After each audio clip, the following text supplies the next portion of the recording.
Okay, let's get this thing going.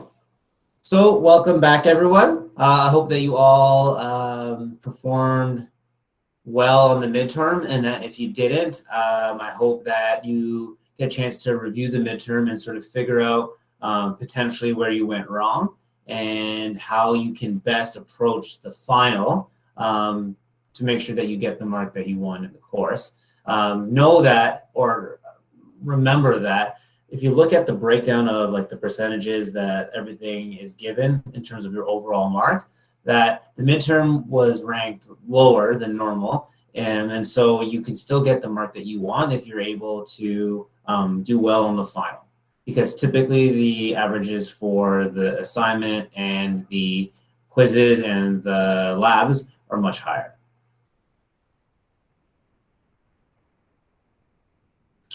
So Danielle is saying that she needs to study so much longer. I'm sorry.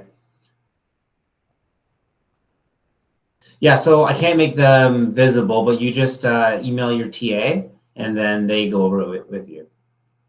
Yeah.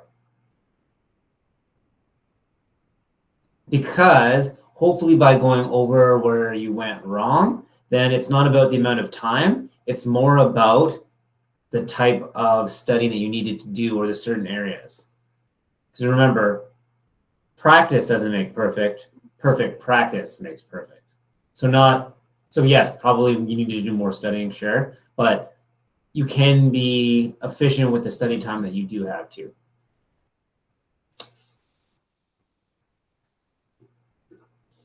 So with today's lecture, we're starting off with the 8th lecture of the course. We're going to be talking about instruction and augmented feedback. And so we'll go through what those are through the course of the lecture. We're going to be talking about demonstrating motor skills for individuals and sort of the principles behind that, and as well as providing verbal instruction and cues. And then we'll talk about augmented feedback.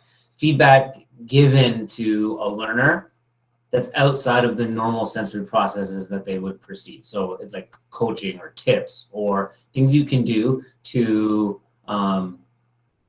maximize the learning experience for learners. So we'll talk about the content of augmented feedback, timing issues, so how much feedback can you give, and the frequency of when you should give it. So I hope that you find that the lectures post midterm, so that would have included the last one that you had because we skipped one, that the lectures are maybe feel less content heavy because it's more applying the motor control stuff into like a motor learning situation. Does anyone find that?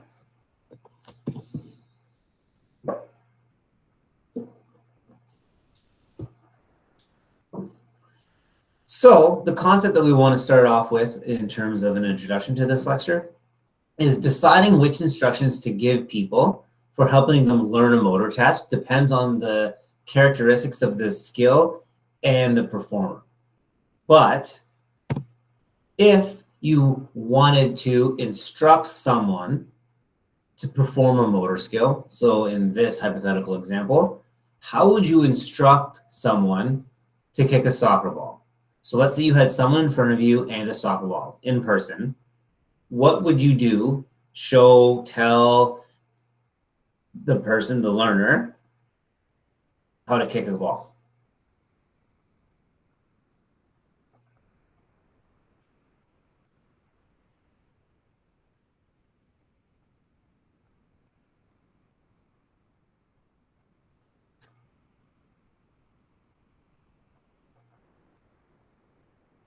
Okay. I don't know what I'm saying there. Yep. So would you verbally tell them that? Or would you mimic it and have them look at you? Demonstrate. So what people and researchers have realized that humans, the most common way to show someone or to instruct someone on how to perform a motor skill is to demonstrate for them, right? If you think of even that little baby video in the beginning of the course, humans learn from demonstration. And in terms of like a motor learning concept, demonstration is called modeling. So we're modeling the motor skill that we want the learner to perform. And it's the most common way that we show people how to perform different motor skills. And it's a motivational strategy where the person observing tends to pick up the movements, and it sort of constrains or dictates the movements or guides them. And so the question of interest is specifically what Jacob's asking now: is it the most effective? It's definitely the most popular. Now, is there rules as to when it's the most beneficial? Is there some issues when it's not beneficial to use demonstration? Because it, yes, seems to be the most effective in that we use it the most. So what are some of the factors behind it, right?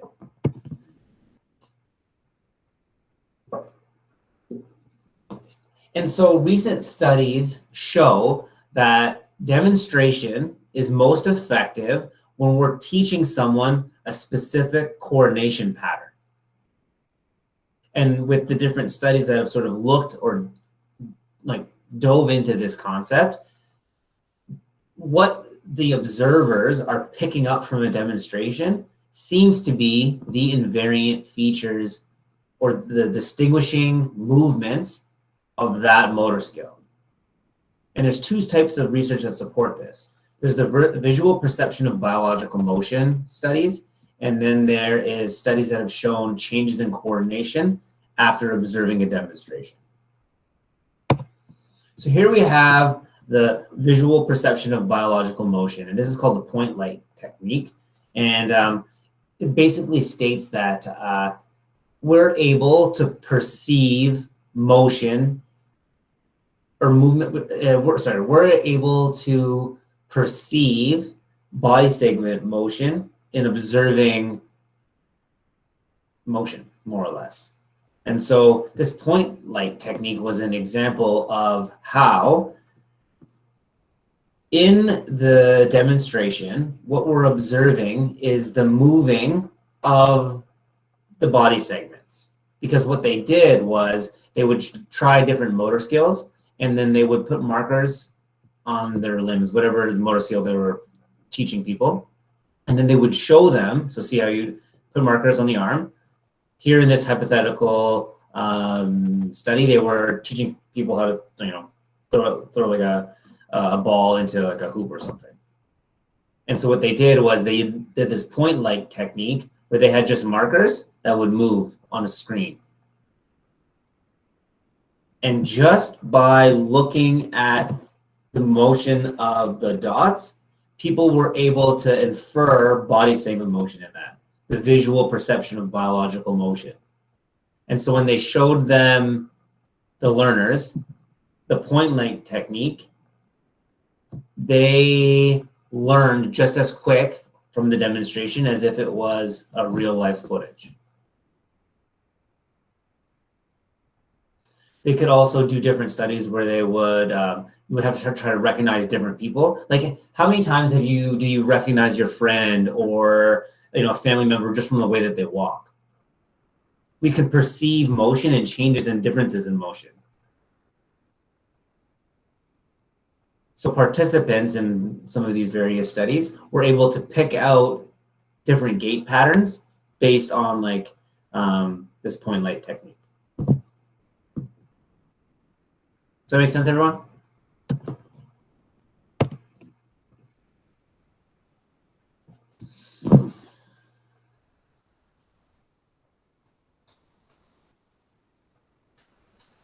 What studies did further was try to figure out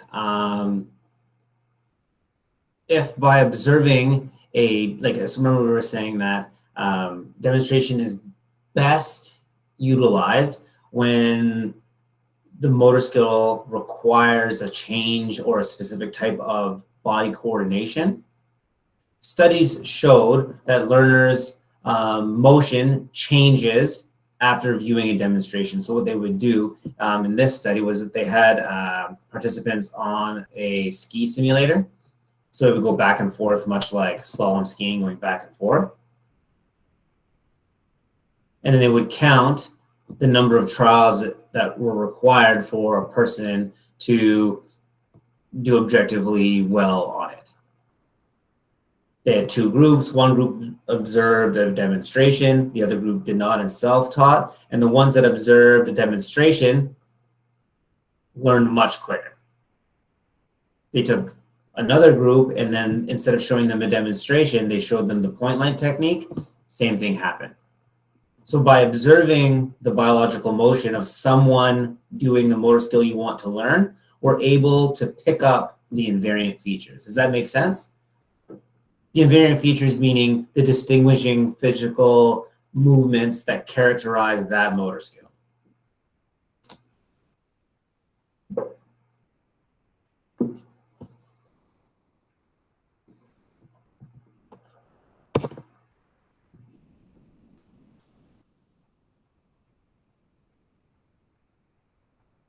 So then research, after figuring out what specifically we're picking up from demonstration, they looked at like maybe what if you're going to do a demonstration, then what specific things should, or what rules can you give people to state what a demonstration should include? Because it's not really clear, right? If we're picking up a change in coordination, then it's going to be dependent on the skill itself. So should a demonstration be the whole body view, or should it be like zoomed into just the knee? We were talking about the soccer kick before. What would be better, the view of the whole body or the view of just like the leg or foot in teaching a motor skill, or in this case, soccer kicking through demonstration? It's dependent on the skill, right? And so remember that from demonstration, we are picking up the required coordination of segments. And so depending on the skill, where the most important change of coordination is required, that should be in the demonstration. Does that make sense, everyone?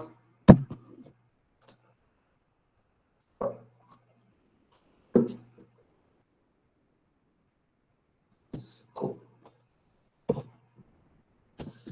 Now I have this video here because since demonstration, have you guys ever heard of mirror neurons?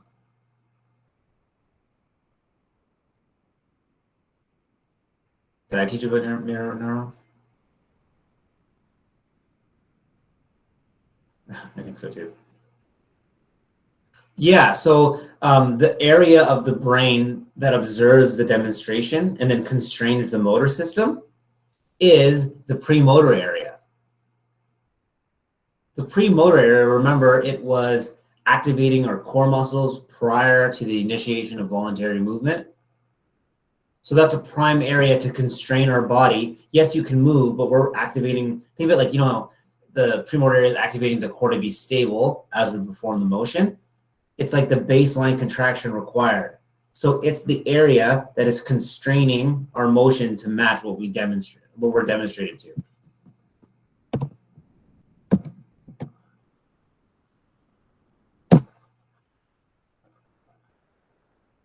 Do you want to watch the video? Sure. Video time. And see, I jinxed it. See what happens.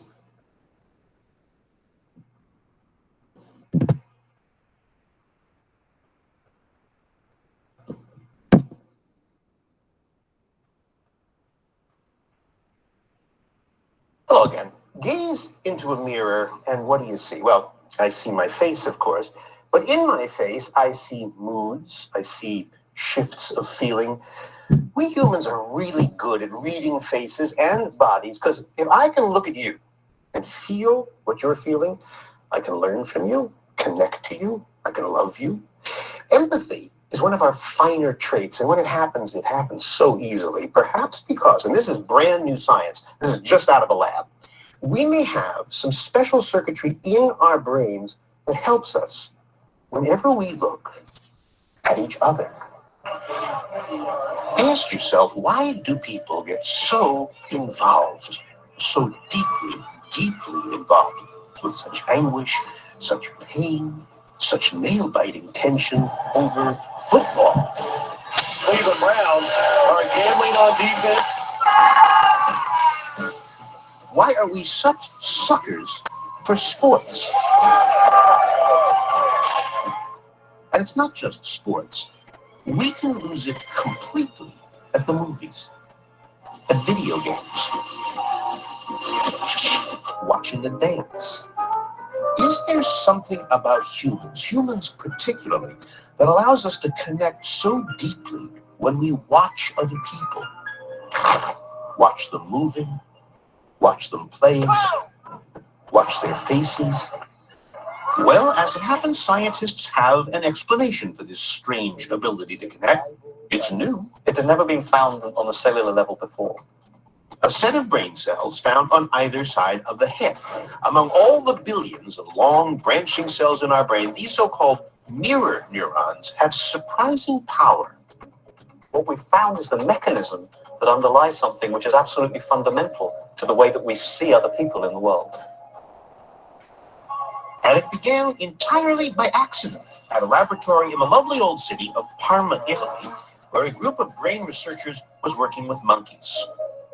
And they were testing a neuron, that's a brain cell, that always made this sound whenever the monkey would grab for a peanut. So the lab had all these peanuts around, and whenever the monkey made its move, the neuron would fire.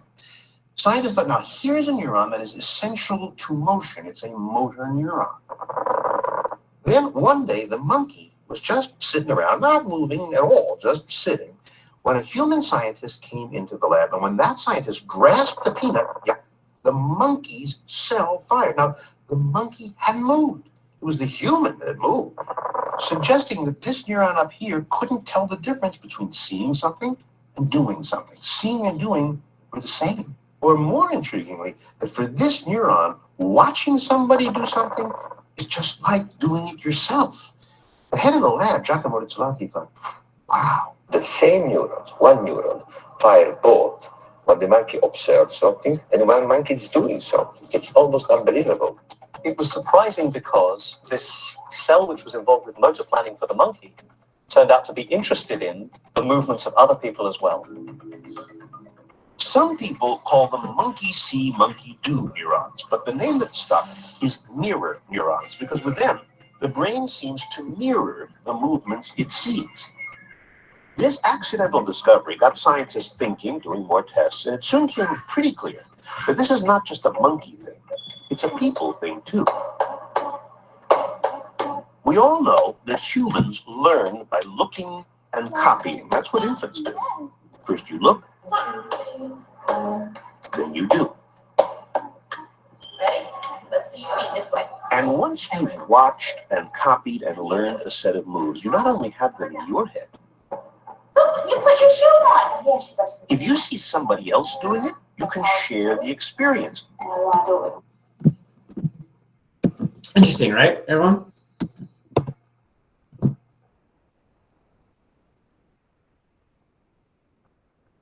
Thanks, Neil and Jessica. So, in terms of observing demonstrations then, as we realize that it's the most important or effective way to teach a learner to adopt a new pattern of coordination, it's ingrained in our neurology.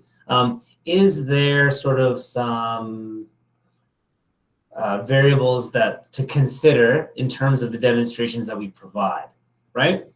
There's this principle called the guiding principle that in terms of demonstration that dictates that if you're going to demonstrate something for someone, you should do it correctly, because they're going to, if you would demonstrate an error, they're going to pick up potentially those errors, right?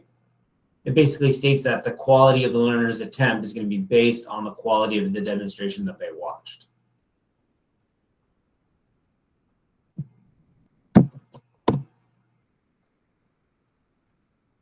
What about this idea of watching other people practice, right? Because remember when we talked about the stages of learning, we have stated in the previous slide that it's best to watch a demonstration of someone performing it correctly, because we can take from that the correct strategies to complete the motor skill. Is there a benefit of watching novices perform? Remember the learning to learn. There's a benefit of learning to learn aspect of motor skill acquisition and of learning in general. And that with motor skills, the cognitive part really solidifies the motor skill memory, the problem solving, the trial and error, the understanding of the motor skill. Researchers have shown that there is a benefit from the beginners watching other beginners, because they can look at what the others are doing wrong, and that can help foster more problem solving. It adds to the cognitive component. And so I don't know if you've ever realized this in some of your, like, whatever sports you guys are watching, but you have the coaches demonstrate and then they have other people come up and try it. They're not going to do it right, but there's a benefit to the other athletes, the beginners, watching other beginners, because they're like, oh, okay, that's the way they did it wrong. Okay. Does that make sense, everyone?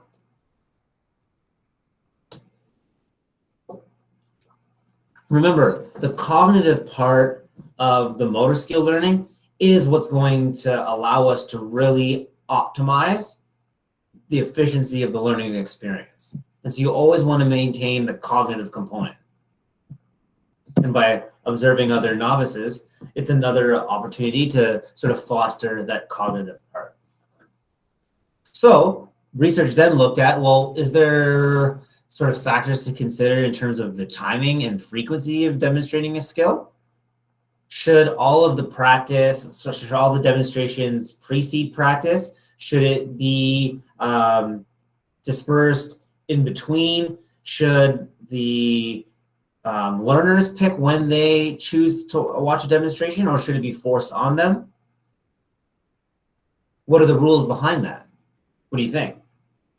If you were going to show someone how to do, in this case, this was volleyball, okay? They were going to teach people how to do volleyball. And they had to do 30 serves. And then we're going to count their score and then use that to look at who learned the best. They had one group that is going to do 10 demonstrations all ahead of practice. So 10 demonstrations and then 30 serves. There was one group that did 5 demonstrations, 15 serves, another 5 demonstrations, and then 15 serves. And then the third group received 1 demonstration, 3 serves, 1 demonstration, 3 serves, and continued on that way. Which group do you think did the best?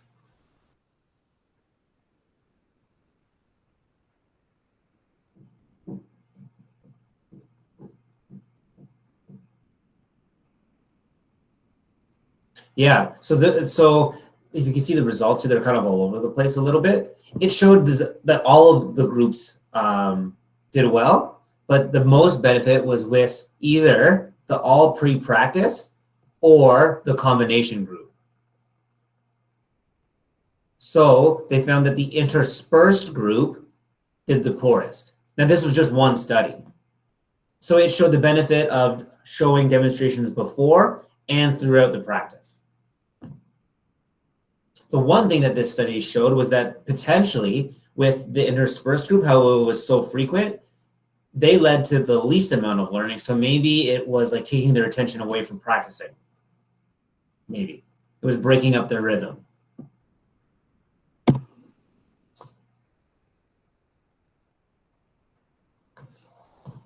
Now we've talked about this in terms of mirror neurons, but what do you think is, why is learning or observing a demonstration, why is that leading into improved learning of a motor skill? Now we've talked about the mirror neurons and you're picking up the invariant features, but there's 2 main theories of what actually the demonstration is doing in terms of our motor program learning.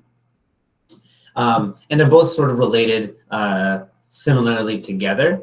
The cognitive mediation theory is suggesting that cognitively we are by a demonstration. So there's only like to memorize something, right? The more we memorize about a specific topic, the more you're almost like an expert in it, right? So when I was telling you about academics, you want to know as much as you can around the topics and problem solve within all of that, because it allows for a greater memory representation. So maybe by observing a demonstration, it's translating it into a greater, like it says, a symbolic memory input into long-term memory. The mirror neuron part is the dynamic view of modeling, suggesting that the observation of a demonstration is basically constraining our motor system to the invariant features that we demonstrated. So probably both are true, but they're just two different views of what demonstration could be doing in our minds internally.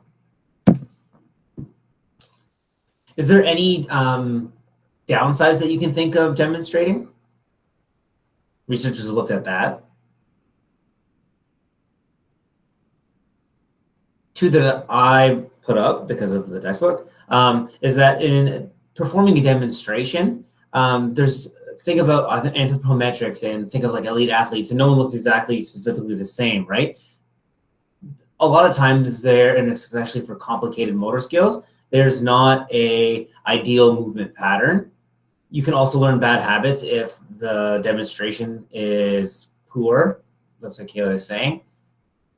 And by demonstrating, maybe you're inhibiting a bit of like the learner learning for themselves, right? These are just things to consider. And research still believes that demonstration is the most effective. It's how we're wired. But these are things to consider in terms of your demonstration, right?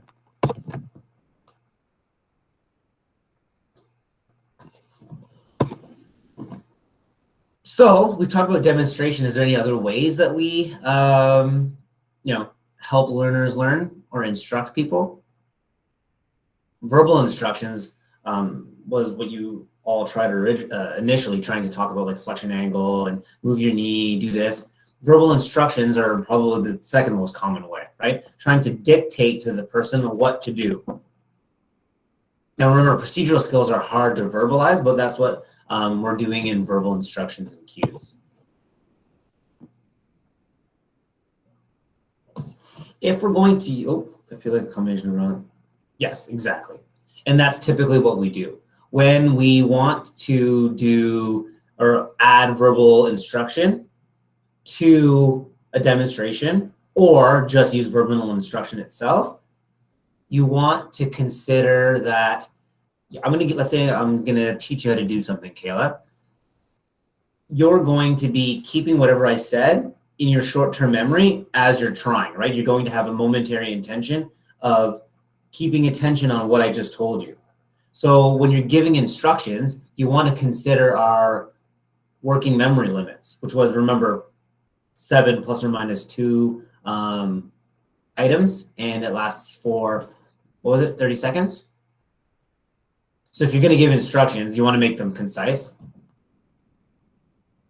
And then the other thing is that you want to foster, and remember this was a question on the midterm, you want to foster external focus. And so your instructions or cues that you give when you're demonstrating should focus the learner's attention externally, because we learned that that is the best focus for motor skill performance.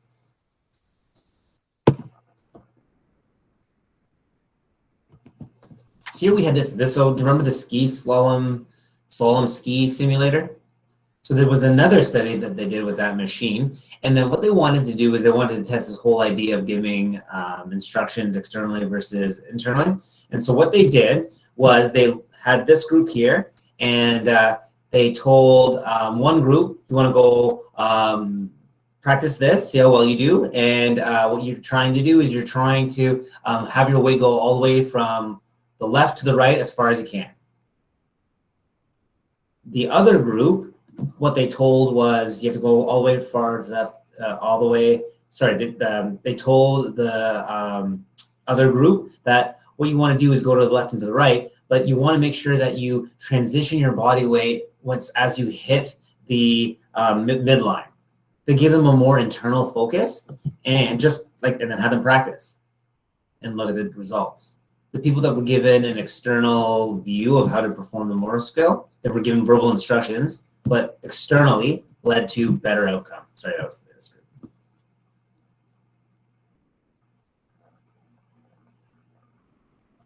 And then what they did was they wanted to test that. They had a separate group that were given the instructions internally, and then they were demonstrated externally, and their benefit was immediately noticed.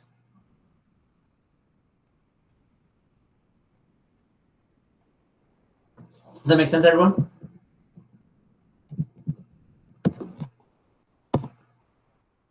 Next.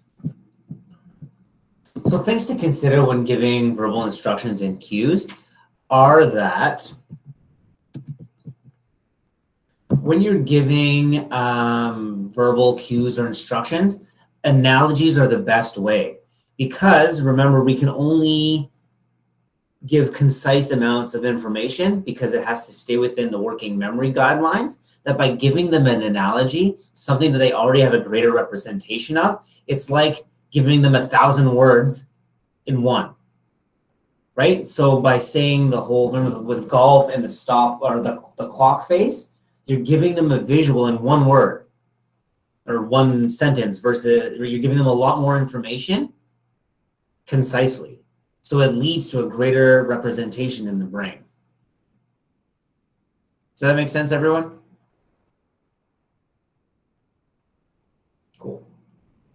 The next thing is that if you're going to give verbal instructions and cues, you want to, if you're going to, you could focus their attention on what specific things in the environment are most important to understand or to consider with the regulatory conditions. So remember, as people get better and better and better at a motor skill, visually, their visual search improves because they're better at picking out what in the environment is the most important for that motor skill. They become way more efficient. So you could give learners cues on what to look at in the environment. And then the last thing is that you could give verbal instructions based on sort of the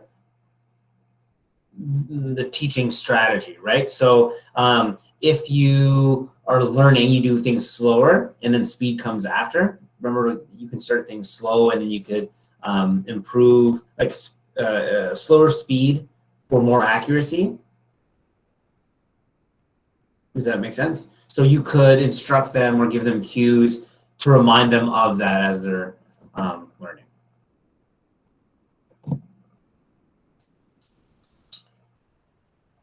This study just showed, it was a study where they had to do a pursuit task on a computer screen, and they were told focus on the dot as much as you can and go as close as you can to the cursor.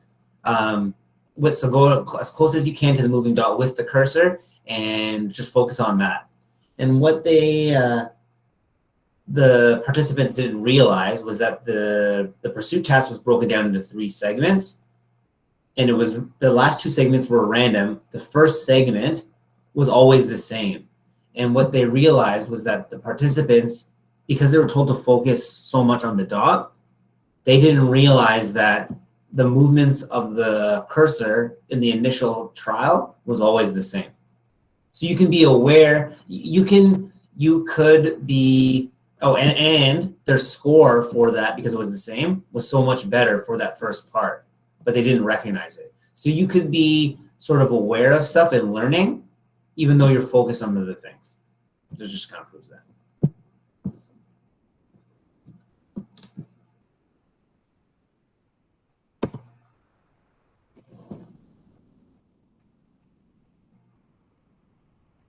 So with verbal cues, you could direct them to parts of the environment that you want the learners to look at, or you could use it to prompt specific movement or sequence of movements in the motor skill itself. The verbal cues can be added to demonstration. They could be cues you could give them to focus their attention on specific spots. Anyone did gymnastics, you can use verbal cues as prompts for different patterns of motion required for that motor skill. Anyone in gymnastics? Can you think of like cues that are used as prompts? Yeah. Can you like think of a example? Give the class. I used to have it was taken down from YouTube, but it was someone prompting, like, I don't know what they were saying. They were doing the bars and they were like prompting them. Yeah, talk, roll, grab, like it was like stuff like that. So by knowing like the words that were coming out, because it was a repetition, right? It was prompting them to do that. Whereas you could use verbal cues as, focus on the ball, like for a baseball player, or look at the shoulders, look at the head, or something, right? Does that make sense, everyone?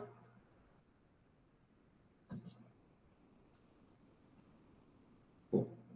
So now what we're going to do is we're going to talk about augmented feedback, which is a long word, but it specifically is just talking about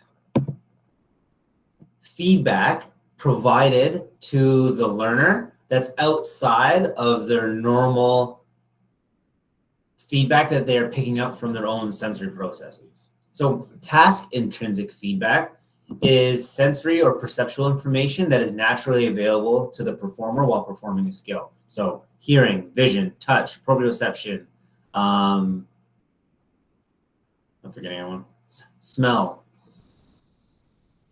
Augmented feedback would be anything added or any feedback added to the task intrinsic feedback when performing a motor skill. So it would be used to enhance the normal feedback, the task intrinsic feedback, and it typically comes from an external source. A common example is coaching tips, right? So here we have the feedback so imagine someone learning a motor skill. The feedback that they're going to be getting about the skill is from their sensory processes. That's task intrinsic feedback. Augmented feedback is going to be from an external source that tells them about how well they did or the movements that they utilized in that motor skill. Does that make sense, everyone? That we all get an idea of what augmented feedback means? There's all a bunch of different types. It's anything added on top of normal feedback. It can be one of two things. It could be knowledge of results. So that's external presented information talking about the outcome of the motor skill attempt. So we're going to think like outcome measures. Knowledge of performance is going to be talking about or feedback that's added and given to the learner about the movement characteristics that led to the performance outcome. So production measures. Does that make sense? Here we have an example. So if a golf instructor is going to be instructing a learner, knowledge of results would be, so they're swinging, they hit a shot. Knowledge of results is going to be based on the outcome. Your shot went into the right rough, talking about the outcome. Knowledge of performance would be you began your downswing before you finished your backswing. So you're giving the feedback based on the movements, not the outcome. Think about myself or any of us in a rehab setting as a physical therapist, right? We're teaching someone about walking, knowledge of results. Today, you walked 10 feet further than yesterday. So we're talking about how, the outcome, they're based on their training regime, they were able to walk longer. Knowledge of performance would be based on the movement characteristics themselves. Something like you should bend your knees more as you walk. It's talking about the movements. Does that make sense, everyone?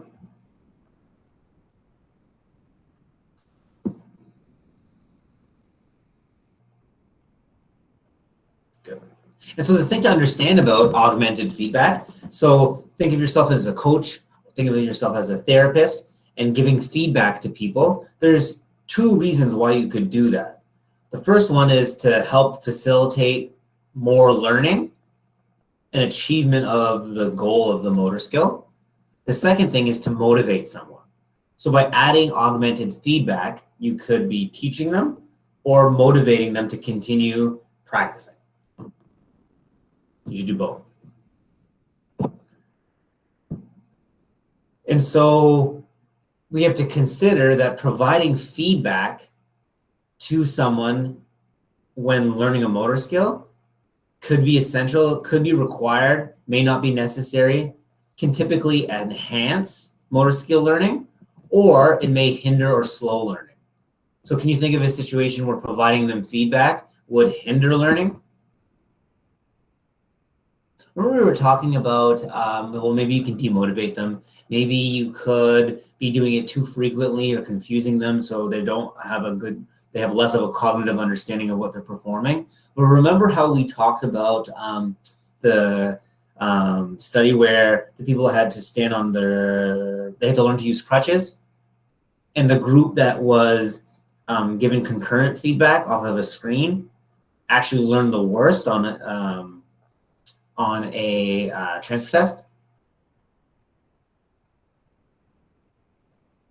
because having the augmented feedback concurrently led them to become dependent on it. So that's a situation where augmented feedback can be negative because it makes the learners dependent on that feedback. Typically, we want to learn about how we can enhance learning. Augmented feedback may be essential for skill learning, and this is most typical in rehab settings when the learner can't use task intrinsic feedback. So they can't see the goal, or they don't have the normal task intrinsic feedback to learn as a normal person would. Sorry, normal person as a, you know what I mean.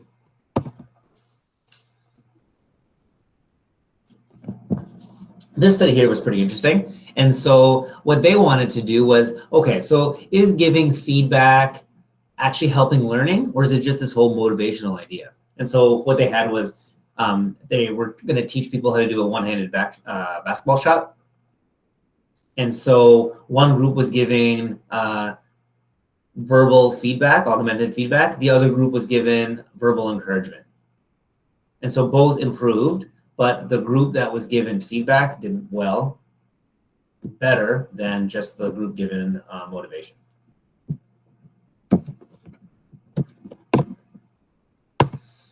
So what are some things to consider in terms of the content of the feedback that you're going to give your learners? Depends on the setting, right? But the take-home point is that whatever feedback you're giving to the learner, it must be meaningful enough to them that they understand it. So you need to say it in a way that they can understand. Does that make sense? Or else they're not going to get it. It's not going to work. It may frustrate them, if anything, right? So here's some issues to consider when providing feedback or augmented feedback to learners. Orion, would it be better to provide information? You're going to give feedback to someone. You're teaching them something. Is it better to give them information about errors or what they did right?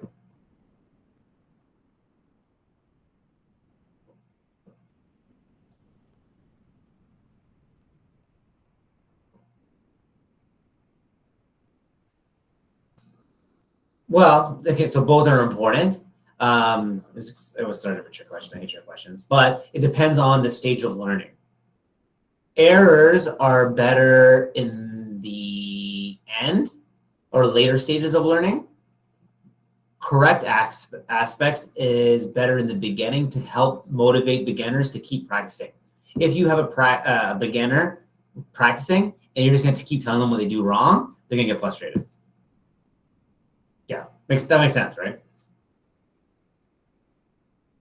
Okay, so then is it better to give someone knowledge of results or knowledge of performance? Again, depends on the skill. It's important to understand that knowledge of results is going to be good for giving motivation, right? It will allow learners to figure out for themselves what they did wrong. So just like a learning to learn or a discovery moment, whereas knowledge of performance may be important with, specific changes in coordinations. It definitely does depend, but I'm just going through this with you. Yeah, so that's correct. Because of the whole motivation thing, yeah. There's no set rule though, but think about it that way. What about qualitative versus quantitative information? So qualitative would be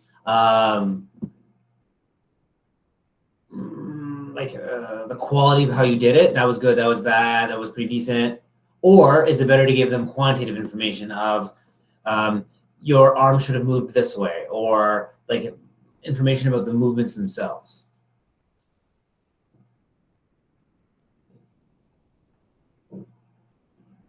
Qualitative would be better in the beginning, quantitative better in the later stages of learning, as the movements have already started to be refined.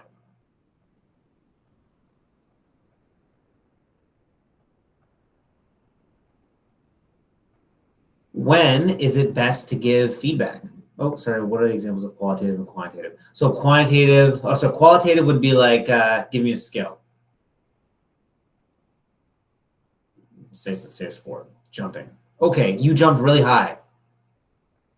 You landed really hard. You jumped higher this time. Quantitative. Your knee isn't bending enough when you're lowering to jump. You're pushing off too much on your right foot. It's more descriptive.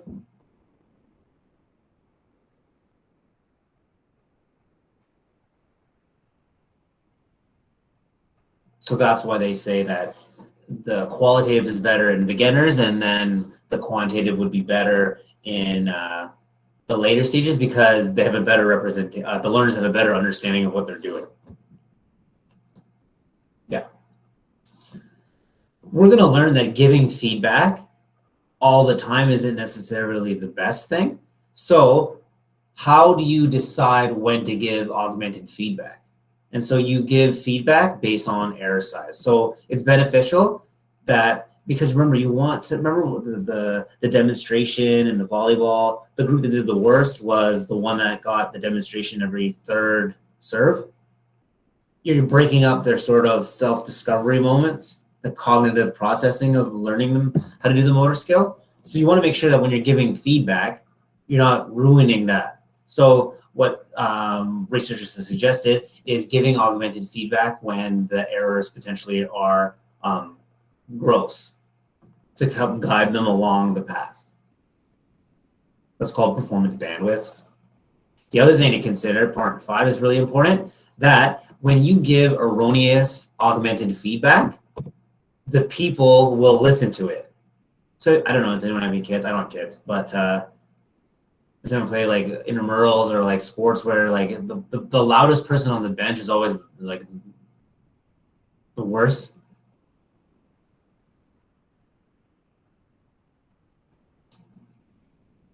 All it's so annoying, right? That's the worst for learning, because whatever is being said, the learners are going to hear it. Even though it's wrong, they're still going to learn it. Here they had a test where participants were given erroneous, so there was a whole bunch of groups for a pursuit task, and this was the error measures. This group here was given erroneous feedback.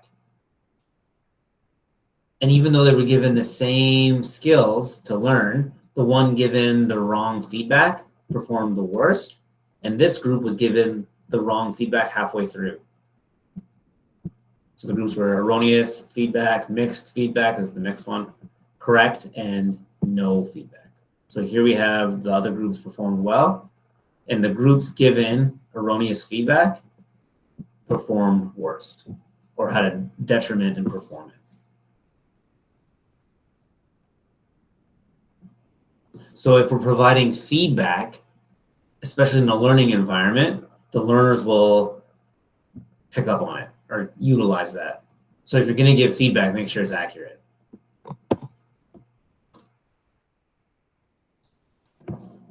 In that thought that you were in of talking about qualitative versus quantitative feedback, now, is it better, we're talking about knowledge of performance, so I'm going to be discussing feedback of the person's movements. Is it better to give them descriptive of what they did or prescriptive of tell them what they should do differently? So descriptive knowledge of performance is best for advanced performers. You should do this. Oh, sorry. This is what you did, because advanced performers will know how to correct it. Prescriptive KP, if you're going to be giving information on the movements that the performer performed while doing the motor skill. Prescriptive, meaning this is what you should change, would be more helpful for beginners because they wouldn't have that sort of trial and error or corrective ability yet. Does that make sense?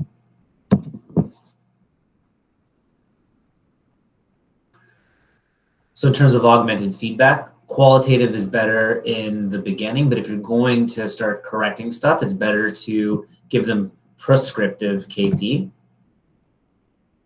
Quantitative technically was more beneficial for advanced performers or in the later stages of learning. But if you provide them knowledge of performance, augmented feedback, you can be just descriptive of what they did because they have a better understanding already of what is required for their movements to correct it.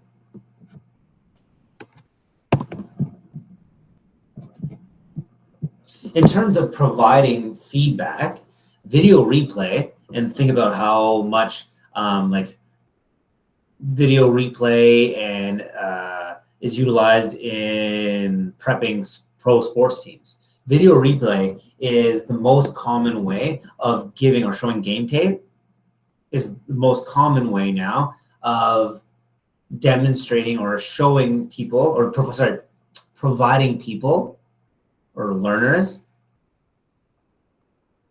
augmented feedback.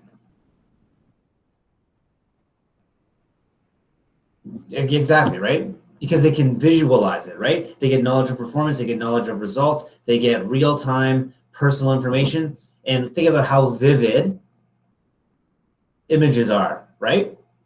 And we learn through demonstration. So it's all things in one. However, things to consider with video replay is that beginners aren't going to be understanding what they're looking at. So when using video replay, it's the best, but for beginners, you need to make sure that you're pointing out what from the video replay they should be looking at.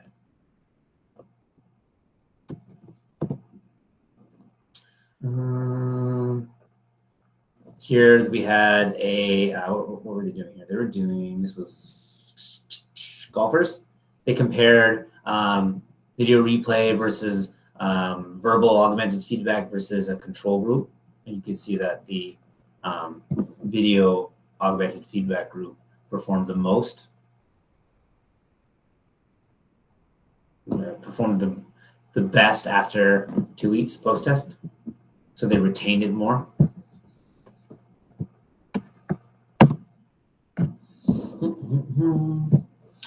You could use, here, let me show you. I kind of screwed this up. If I share my whole screen, let's do this.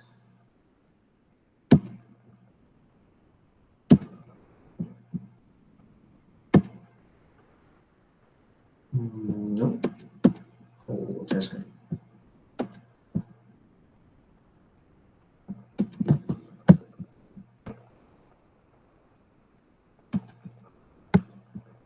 How do I do the hyperlink where I like click it and it will? Oh, it's gonna work.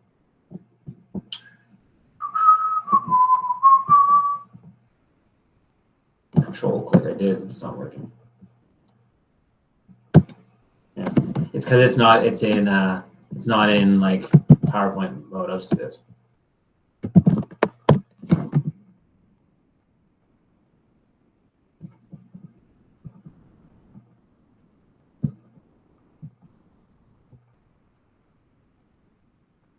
Oh no, it's private. They got, oh.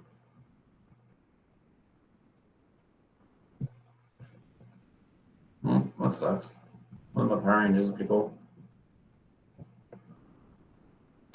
I just did, but they took the video down. Well, let me. Oh, that sucks.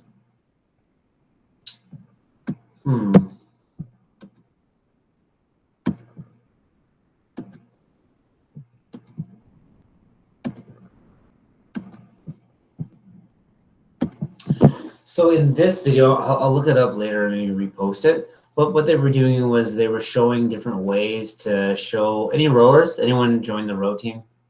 I guess you.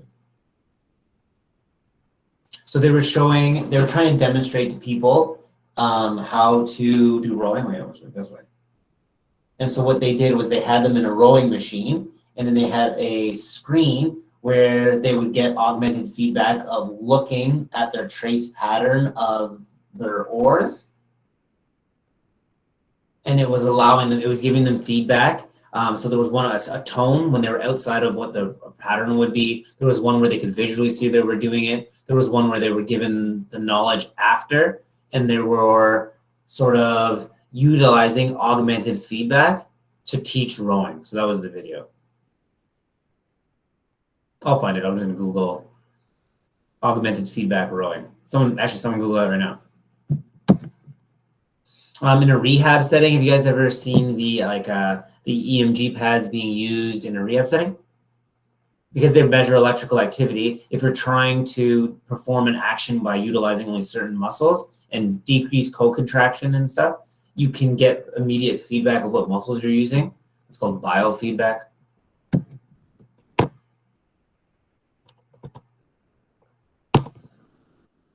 Did anyone Google augmented feedback rowing?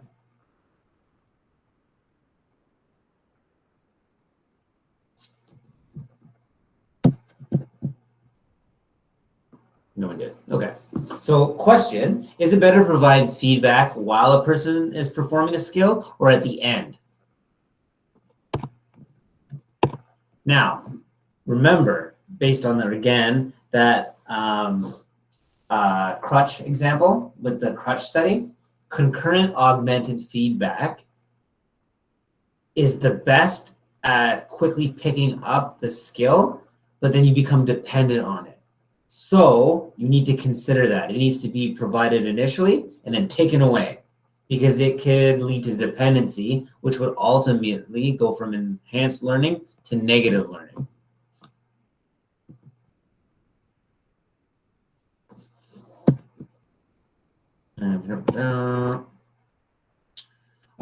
Terminal augmented feedback means when you're giving augmented feedback at the end of the practice trial.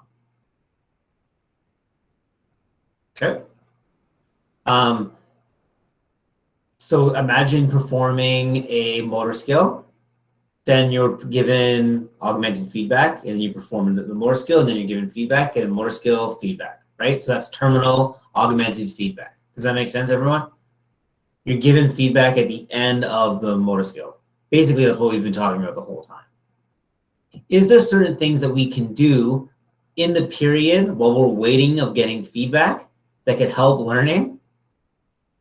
Studies actually looked at that. And so what they divided the sort of like timing into was like, so imagine you're doing a skill, then there's an amount of time, then you get the feedback. Then you go on to do the skill again, and that continues on like a series. So they called the time after the skill before you get the feedback as the KR delay. And then the time from getting the feedback to the next repetition as post KR. And they wanted to look at if there was, something specific they could do during those two different times that could foster learning. And what they found was it was beneficial to have participants self-critique themselves. How do you think you did? Here's how you did. Now, how many times have, oh no, Jacob was the AT for rowing. Well, there you go. How many times have we heard coaches, how do you think you did? How do you think you did? How do you think you did? Because it's fostering that cognitive processing, understanding, trial error, self-critiquing. It's fostering that cognitive development.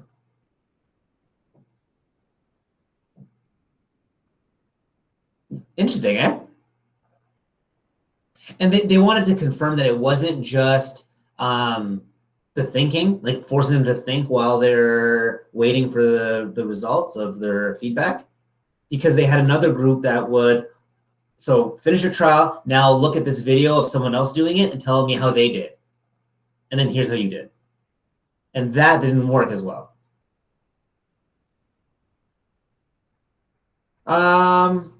Yeah, probably. I mean, I think that people that are more critical of themselves would be at risk of being demotivated.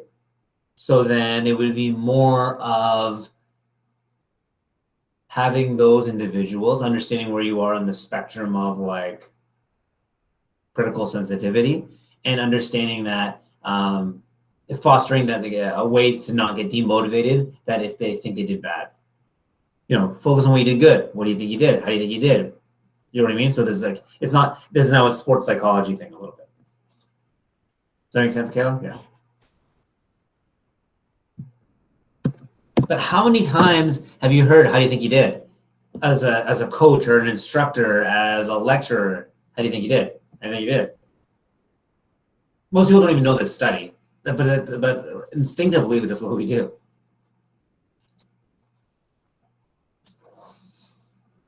This study looked at delayed knowledge of results. So you would have people do a bunch of trials, then you would get the results after of a bunch, or you would get so you do a bunch of trials, and then you would get the results of like 2 previous. And there was mixed results with that. I think what the results showed was that, again, it's still just important that to get people thinking about what they're doing. Because ultimately, when they were given delayed results, they did perform, everyone did better on a retention test, not during. It just means that by asking them questions and delaying stuff, it fostered more cognitive learning. And that showed through on the retention test. Okay, so now we're going to finish off with sort of the frequency of providing feedback. Now, we touched on this with performance bandwidth.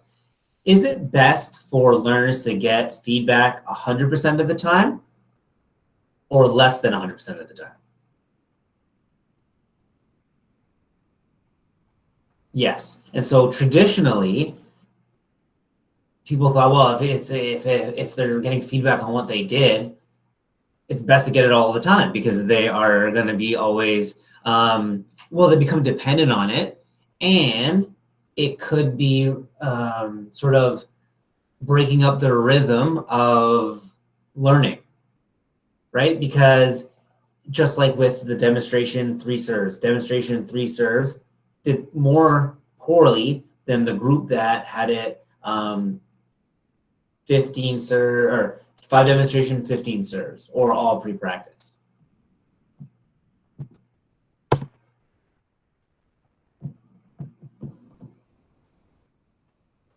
So this was one study where they coined this term, the reduced frequency benefit. So you decrease the frequency of feedback based on their performance levels. As they get better, then you start decreasing the amount of feedback. That allows for improved learning.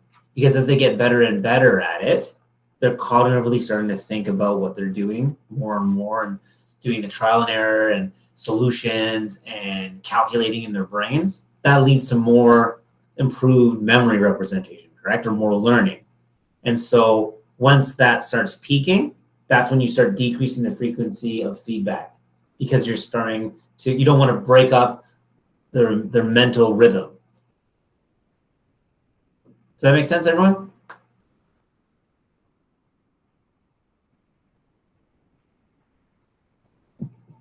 So then if we understand that reduced frequency benefit or feedback less than 100% of the time is the best, then how do you select when to give them feedback then?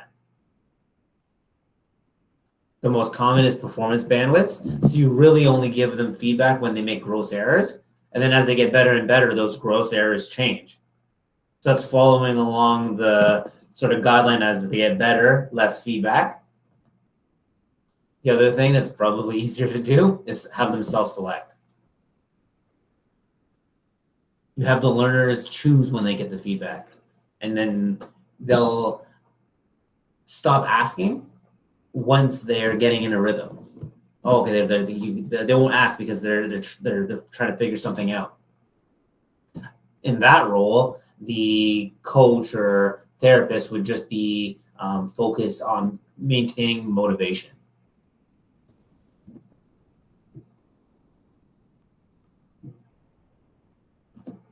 You can also wait to the end and give them summary feedback. And that's it. Any questions, everyone?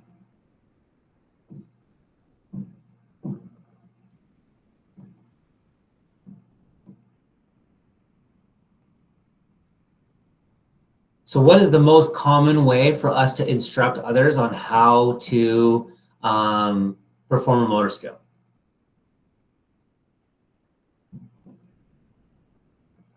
Perfect.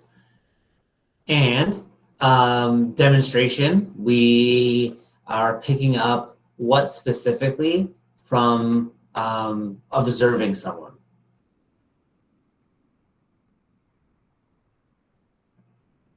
We're picking up the movements of the limbs, the invariant features. Yep.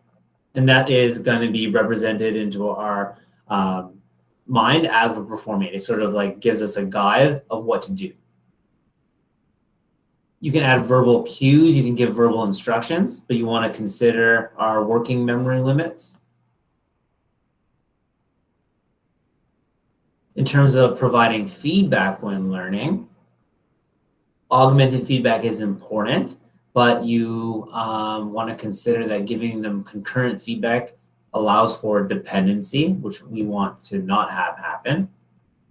There was a bunch of rules as to when like qualitative versus quantitative, or prescriptive versus descriptive, or motivational versus whatever type of feedback is important, and it's sort of related to beginners versus more experienced learners. We talked about the view that actually getting feedback less than 100% of the time is the best. And we talked about ways to sort of decrease the amount of feedback as the learner progresses through the stages. And that was a lecture.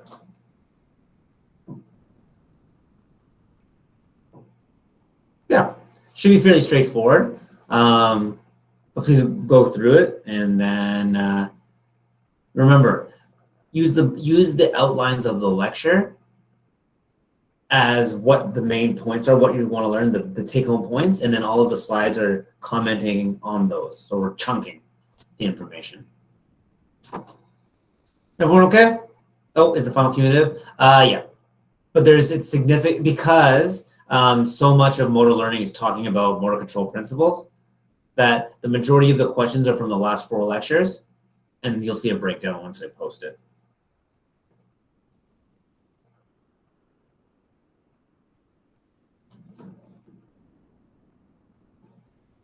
Awesome.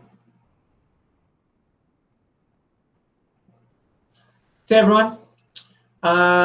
Any housekeeping stuff that we need to discuss before I leave?